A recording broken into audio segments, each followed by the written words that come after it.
Presidente, alam namin na wala ka pang magandang legacy. Permahan mo ang divorce bill, at least may pakinaban ka.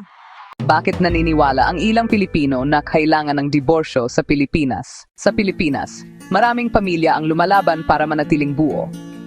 Pero may mga relasyon din na puno ng sakit, takot at paulit-ulit na pang-abuso. Para sa mga taong nakakulong sa ganitong sitwasyon, walang totoong second chance. Kahit matagal nang tapos ang pagmamahalan, kailangan pa ring magtiis dahil walang legal na paraan para tuluyang makalaya at magsimulang muli. Hindi tungkol sa pagsira ng pamilya ang divorce. Tungkol ito sa pagprotekta sa mga taong nasasaktan, bigyan sila ng karapatang ipagtanggol ang sarili at pagkakataong muling mabuo ang buhay. Para sa mga anak, minsan ang pinakamagandang regalo ay ang makita ang magulang nilang ligtas, masaya at may bagong pag-asa.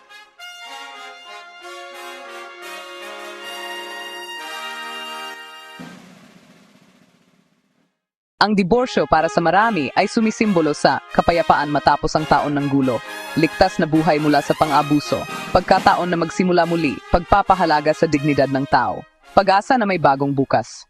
Hindi ito madaling usapin, pero isa itong tanong kung paano mas maalagaan ang bawat Pilipino, lalo na ang mga pinaka nasasaktan.